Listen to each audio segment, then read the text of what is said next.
every appointed senator will have to respect the will of the people if we want to remain to maintain any sense of legitimacy as a parliamentary body.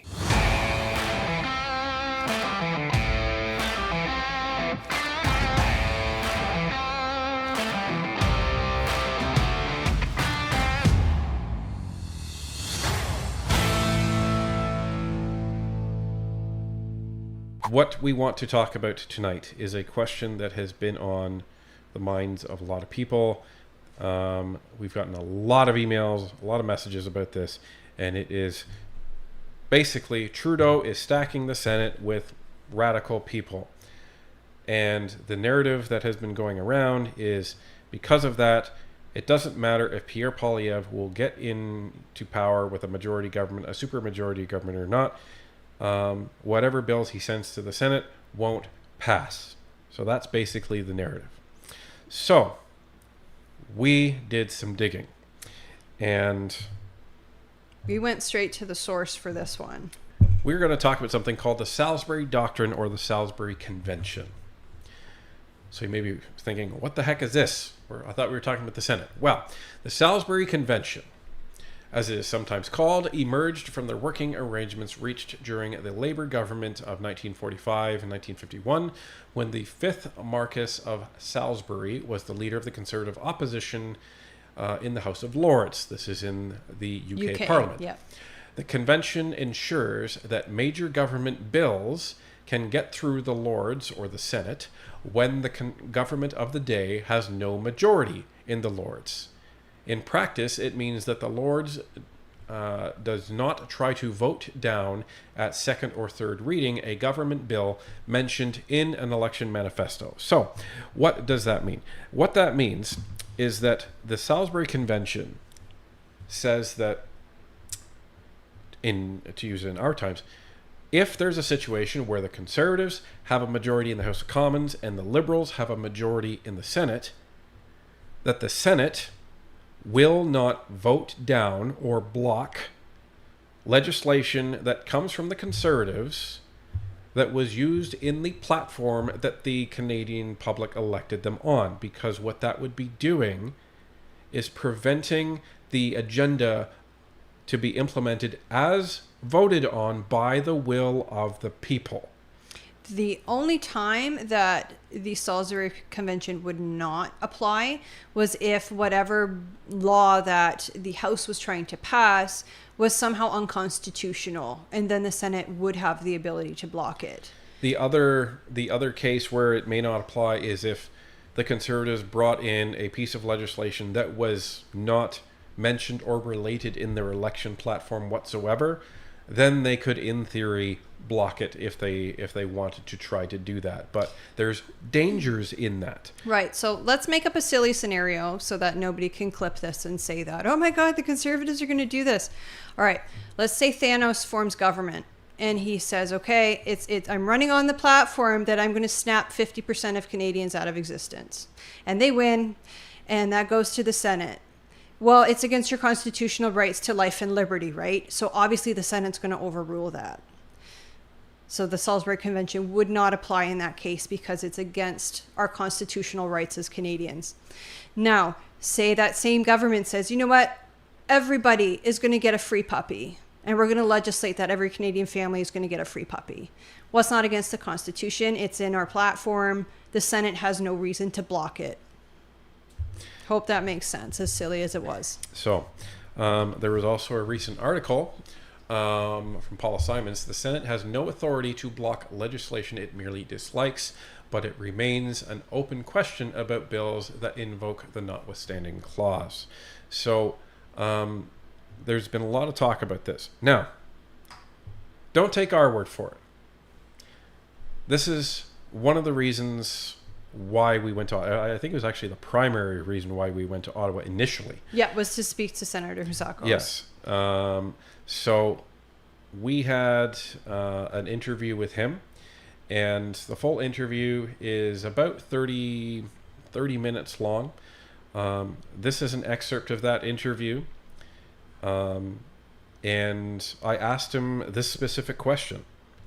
So this is what he said. Now people are now worried about the fact that if and when the Conservatives do take power as the government, they won't be able to get any legislation through the Senate, and that it'll just be perpetually blocked. What is your take on that? Time will tell. Time will tell. There's no doubt that the current government, the Trudeau government, has, I think they've appointed over 85 out of the 105 potential Senate seats. So they have a ironclad hold on the upper chamber. They can pass today any legislation they want. They can delay any legislation they want. And when they carry on this charade, as I said earlier, about delaying legislation, and then they put up their arms as a government and say, well, it's an independent body, so they're delaying it or defeating it, go see them. That's also hypocritical, because any legislation they want through that chamber, they pass it like that. So there's also no doubt that there's been a lot of single issue activists and very leftist minded senators that have been appointed in the image of this prime minister. He appoints them. Clearly, he appoints people that represent his political ilk. So there is a fear, and it's a legitimate fear, that some of these activists, once there is a Poilievre government, that they will all of a sudden gain this fervor of independence that they really haven't been showing over the last 8 or 9 years, and will try to block legislation. It is a risk. We can't say it's not a risk. I'm of the view, though, that, and I'm hopeful, that there's enough level-minded individuals that have been appointed by Prime Minister Trudeau that will respect precedents and tradition of the upper chamber. And this is something we exercised in 2015, because in 2015, the majority of the chamber was Conservative appointed senators when Justin Trudeau's government got a majority mandate from the people of Canada. So we reluctantly recognized that mandate. We did everything that needed to be done while we held the majority in that chamber, understanding we're an appointed body and don't reflect the democratic will of the 2015 election, and we allowed the agenda of the Prime Minister to pass.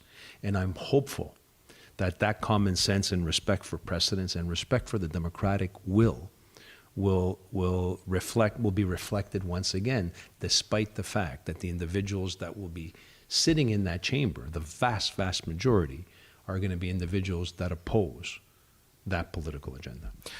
Well, and I would also say that if the Senate chooses to look at blocking legislation rather than passing it per the mandate of Canadians across the country, I would say that Canadians will remain very engaged in this government, and may even start to see calls for the abolishment of the Senate, because it would be demonstrating itself as a hyper-partisan, ineffective body of the government.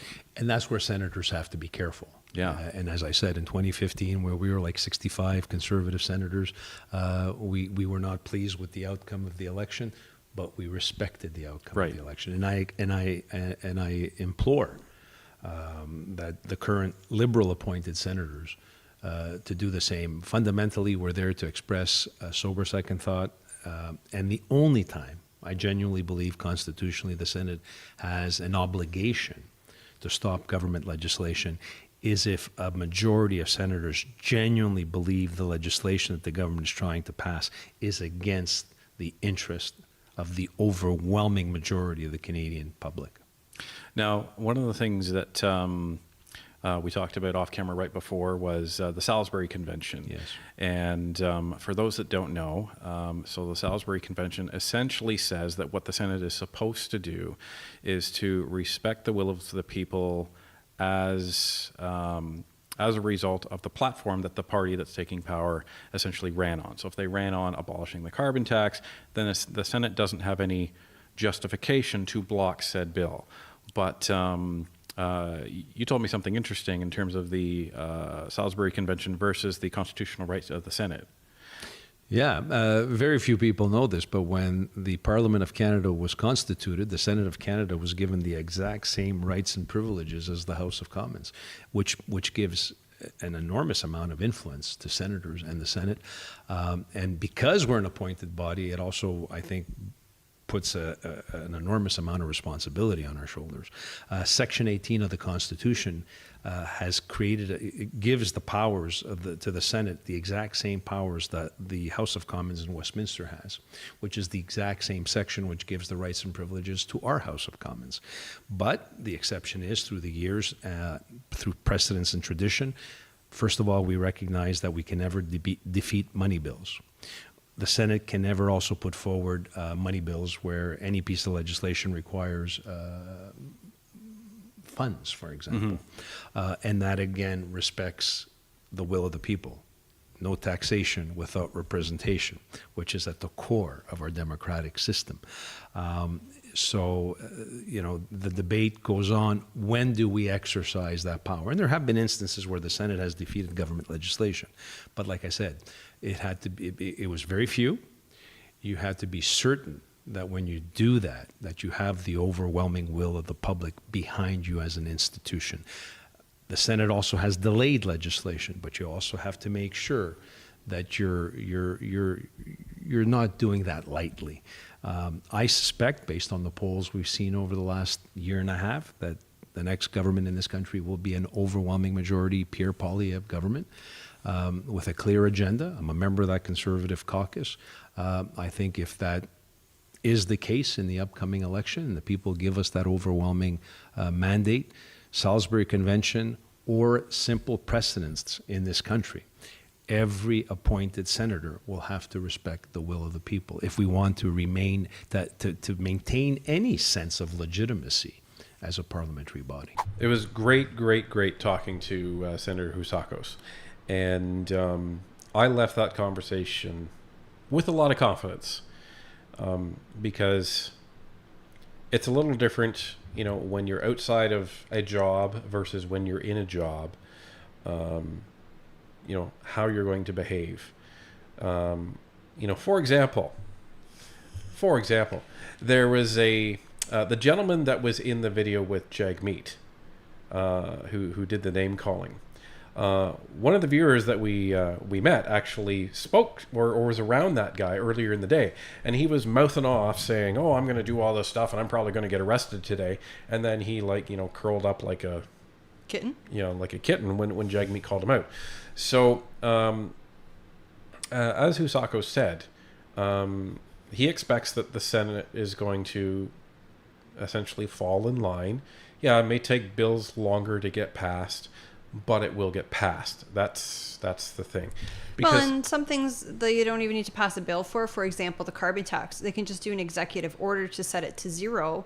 That will happen very rapidly, and then they can repeal the bill, which may take longer because it has to pass through the Senate.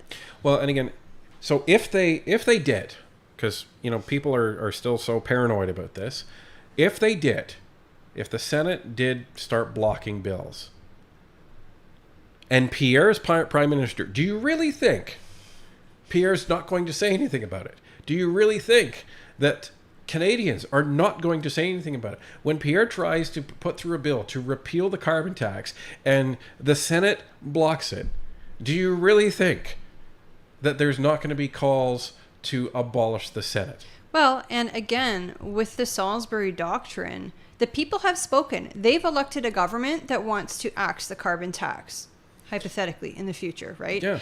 And if the Senate stops that, they're going against the will of the people. Right.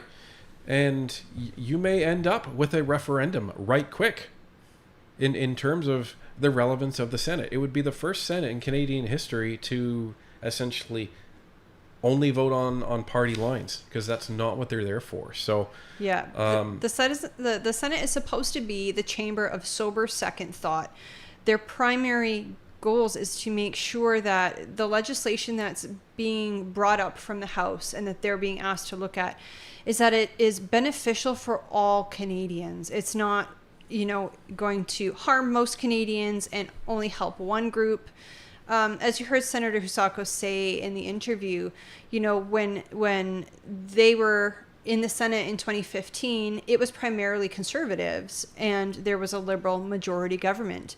And they may not have liked the policies that were coming up from the House. They may not have liked the bills that they were receiving, but they made them the best bills that they could be to help Canadians? So I would caution everybody to react on something that hasn't happened yet, and based on what we've heard, there's I think reason for some optimism, to see that the Senate will operate as expected. But if they don't, there will be consequences. You can bet there will be consequences. So let's try and not steer down into the darkness. Let's just keep moving forward as we move towards a conservative agenda, because one of the things that we're seeing online now, and it's unfortunate, is that with every bit of optimism, there are people that are trying to demotivate you. And demotivate you and break you down and say there's no hope. It doesn't matter. Nothing's gonna change. Like, it's a very terrible and frankly anti-Canadian way to be approaching our future. Well, and it's harmful for your health, right? If you're surrounded by negativity all the time, thinking that you're just some puppet in somebody else's game, that you can't do anything, that you're useless, like, it really takes a toll on you. And we're here to show Canadians how our parliament works, and that you do have the power as an individual to take things into your own hands and work within the framework of our government and make changes. I mean, right now, if you have an issue, you can contact your MP and you can ask them to create a private member's bill, and you can talk with your MP. That's just one way that you can get involved and that you can make real changes in the Canada that we live in. Blackpilling us. Yeah. Absolutely. And it's very, very toxic. It's really bad for your mental health, and that's why we try not to do it here. And, we get comments like that, oh, well, nothing's going to change. I refuse to believe that, because if I actually believe that, why am I in Canada? Right. And my attitude is, if I do nothing, definitely nothing's going to change. Everything's going to stay the same and nothing happens. If I do something, no matter how small I think it might be, there's that opportunity that it could change something. I mean, look at us. We started this podcast with these two ridiculous looking puppets in this room. They were terrible. They were awful. And we're able to talk to and meet all these wonderful Canadians and teach everybody and learn together about how our parliament functions. And that makes us better voters. So something small, like getting a couple microphones and a couple stupid looking puppets, can really have a big impact.